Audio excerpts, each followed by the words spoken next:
আমাদের আহমদুল্লাহ ভাই উনি স্ট্যাটাস দিয়েছেন এবং বলেছেন যে সমাজে যেটা চলে সেটা বিপক্ষে করা এটা হলো ফিতনা, এটা হচ্ছে ফিতনা সৃষ্টি করা, এসব স্ট্যাটাস দিয়েছে। আহলে হাদিস মসজিদের নাম দেওয়া চলবে না, এটা দিয়া ফিতনা করছে, এসব কথা বলেছে। আমি আহমদুল্লাহকে স্পষ্ট ভাষায় বলতে চাই যে তুমি একজন অজ্ঞ মানুষ, তোমার এলেমের এত দৌড় নাই, তুমি ফাজাইল নিয়ে পড়ে থাকো। মুনাজাত নিয়ে তুমি বললে এটা বেদাত, আর এনায়েতুল্লাহ আব্বাসী তোমাকে চ্যালেঞ্জ করলো, তোমার মুখ দিয়ে জবান দিয়ে তোমার চ্যালেঞ্জের মোকাবেলা করা, শব্দ বের করা সাহস হয়নি। তুমি কোন মাপের আলো আমি আলেম এটা তো আমি ভালো করে জানি। তোমাকে পিস টিভিতে নিয়েছিল ফাজাইল বর্ণনা করার জন্য, পিস টিভিতে নিয়েছিল যে তোমাদের মতো মুনাফিক টাইপের মুলবিকে সোজা করা যায় কিনা, কিছু শিক্ষা দেওয়া যায় কিনা। কেন তোমার ব্যাপারে আমি কত ভাষা ব্যবহার করলাম এটা তুমি ভালো করে জানো। পিস টিভিতে যখন আমরা যাই তোমার মুখের সামনে তোমাকে মুনাফিক বলেছিলাম, কেন মুনাফিক বলেছিলাম সেটাও তুমি জানো।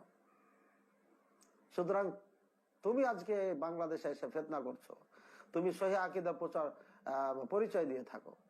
তোমার মতো এই আপনার পেটের মধ্যে অন্তরের মধ্যে একটা আর মুখের মধ্যে আর একটা প্রচারকারী আলেমদেরকে আমরা ঘৃণা করি। আমরা আহলে হাদিস তোমাদের মতো মুনাফিক টাইপের আলেমকে আমরা কখনো সম্মান দিয়ে কথা বলতে পারি না বা সম্মান দিতে চাই না। এই মুনাফিকি চরিত্র ছেড়ে দাও। আহলে হাদিস মসজিদের নাম কেন হয়েছে তুমি ইতিহাস শুনবে? ঢাকার কাঁকড়াইলে আহলে হাদিসের মসজিদ ছিল, হানাফিরা তোমরা কেড়ে নিয়েছো, ওই জন্য আহলে হাদিসের নামে দলিল হচ্ছে, আহলে হাদিসের মসজিদের নাম দেওয়া হচ্ছে। এভাবে কত মসজিদের প্রমাণ নিবে তোমরা? এই বাগমারা আজকে প্রোগ্রাম করে আসলাম, বাগমারা নিচু পাড়া, ওখানে এক মসজিদ ছিল 80 বছর থেকে সালাত পড়ে আসছে হানাফি আহলে হাদিস মিলে। 80 ঘর হচ্ছে হানাফি না আহলে হাদিস, আর 60 ঘর হচ্ছে হানাফি। 60 ঘরে মিলা তোমাদের মতো কাঠমোল্লার জন্য, এই উগ্রবাদীদের জন্য 80 ঘর মসজিদ ছেড়ে চলে আসছে, এবং আমরা বলেছি চলে আসেন, দরকার নাই। তারপরে মসজিদ তারা বানিয়েছে, আর তুমি বলছো যে এবার আহলে হাদিস মসজিদ নাম দেওয়া হয়েছে। কেন নাম দেওয়া হয়েছে? তুমি দেওয়াইছো। তোমার মতো মুনাফিক টাইপের মুসলমান মুলবি নামধারী মুলবিরাই দেওয়াইছো। তোমরা মসজিদে মসজিদে হামলা করো। তোমরা ইমাম বুখারী রাহিমাহুল্লাহকে তাড়াইছো। ফিকহ দাওয়া লি সাহিহ বুখারী এক প্রথম খণ্ড 26 নম্বর পৃষ্ঠা খুলে দেখো, কে তাড়াইছিল ইমাম বুখারীকে? তোমরাই তাড়াইছিলে। তো তোমরা কি আজকে সন্ত্রাস? তোমরা তো পুরানা সন্ত্রাস। তোমাদের মতো কথিত হানাফির জন্য হানাফি মাযহাবের বদনাম হয়েছে। হানাফি মাযহাব এত উগ্র ছিল না, আর হানাফি মাযহাবের ইতিহাসে ছিল না, কিন্তু এই ভারত উপমহাদেশে তোমরা নতুন করে মাযহাব তৈরি করে এই উগ্রতা পথ বেছে নিয়েছো, সন্ত্রাসের জঙ্গির পথ বেছে নিয়েছো। তোমাদের মসজিদে ঢুকতে দিবে না, আবার তোমরা উল্টা পাল্টা কথা বলবে। বন্ধ করো এসব মুনাফিকি। আল্লাহর জন্য আল্লাহকে ভয় করে দাওয়াত দাও। মুনাফিকি চরিত্র একবার এই জামাতের দিকে দৌড়াইছো, একবার তাবলীগের দিকে দৌড়াইছো, একবার কওমি মাদ্রাসার দিকে দৌড়াইছো, একবার আহলে হাদিসের দিকে দৌড়াচ্ছ। এসব কি? এটা কি? এটা কে শিক্ষা দিয়েছে তোমাদের? তোমার মানহাজকে পরিষ্কার করো, যে হয় হানাফি বলো, আর না হলে জামাত ইসলাম বলো, আর না হলে বলো যে আহলে হাদিস, দুটার তিনটার একটা বলো, যেটাই বলবে বলো। স্পষ্ট করো যে আমি আহলে হাদিস না হানাফি, আলহামদুলিল্লাহ।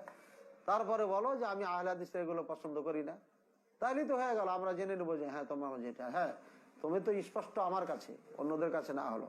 যখন ওই খোবারে চাকরি করতা তখন তো তুমি বুকে হাত বাঁধতা, ভালো ভালো কথা বলতা।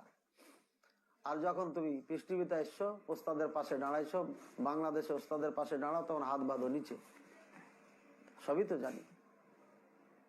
সুতরাং মানহাজ তো যারা গোপনকারী, সম্মানিত দিনী ভাই ও বোনেরা, যারা মানহাজ গোপনকারী, যারা নিজকে মানহাজকে স্পষ্ট করে না, এই সমস্ত আলেম থেকে অবশ্যই আমাদেরকে সতর্ক থাকতে হবে। তাদের মিষ্টি মিষ্টি কিছু কথা বলে শুনে যেন আমরা পাগল না হয়ে যাই। ওইদিকে আর এক আলেম বলেছে যে হিন্দু ভাইয়েরা আপনাদের যদি মন্দিরের গার্ড দেওয়া লাগে তাহলে ইমামদেরকে জানাবেন, আমরা মুসলমান তোমাদের মন্দিরে গার্ড দেবো। কি আলেম তোমরা গো, মন্দিরে গার্ড দিবা? দুনিয়াতে জীবনে কখনো শুনেছিলে কোন আলেম এ ফতোয়া দিয়েছিল? নবী করিম সাল্লাল্লাহু আলাইহি ওয়াসাল্লাম থেকে আজ পর্যন্ত কোন আলেম এ কথা বলে না। গার্ড তো দেওয়া দূরের কথা, সহযোগিতা করলেই তো তুমি কাফের হয়ে যাবে। গার্ড দেওয়া মানে কি? আল্লাহর বিপক্ষের শক্তিকে সহযোগিতা করছো। মূর্তি পূজাকে তুমি গার্ড দিয়ে সহযোগিতা, মূর্তি পূজাকে সমর্থন করে দিচ্ছ। তুমি মন্দিরে গার্ড দিবে, তুমি কেন দিবে? প্রশাসন নাই? দেশের প্রশাসন আছে, রাষ্ট্র এটা দায়িত্ব নিবে। তুমি আবার মুসল্লিদেরকে, মুসলমানদেরকে গার্ড দিতে পাঠাও। আর মাশাআল্লাহ মাশাআল্লাহ, এই ভাই আজকে তারা গার্ড দিয়েছে, মন্দিরে গার্ড দিয়েছো তোমরা, মন্দিরে গার্ড দিয়ে মসজিদকে ভাঙো ভাঙো। তোমরা কেমন মুসলমান? তোমাদেরকে আর চিন্তা আমাদের বাকি নেই।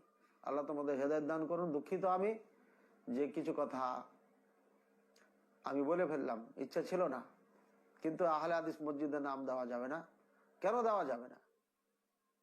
মসজিদে বানি সাদ ছিল না? বানি সাদের নামে মসজিদ ছিল, কেন মসজিদের নাম রাখা যায়? গোত্রের নামে মসজিদ ছিল। নবী সাল্লাল্লাহু আলাইহি ওয়াসাল্লাম একটা হাদিসে আছে, নবী সাল্লাল্লাহু আলাইহি ওয়াসাল্লাম সাল্লা ফি মসজিদিল আনসার, আনসারীদের মসজিদে সালাত পড়লেন। তা আনসারীদের মসজিদ ছিল, তা আনসারের মসজিদের নাম হলো কেন? বোঝা যাচ্ছে কি প্রত্যেক যুগে নবী সাল্লাল্লাহু আলাইহি ওয়াসাল্লাম থেকে আজ পর্যন্ত কি গোত্রে গোত্রে কোন দলে দলে নাম এটা আছে। আর আহলে হাদিস কেন নাম রাখি আজকে ভালো করে শুনে নেন। আহলে হাদিস নাম রাখি এক নম্বর কারণ হচ্ছে যেটা কোরআন সুন্নাহর মসজিদ, এর মধ্যে কোনো বেদাতের আপনার কোনো সুযোগ নেই। সুতরাং যারা বেদাত করেন তারা এই মসজিদে আসেন না, এটা জানিয়ে দেওয়ার জন্য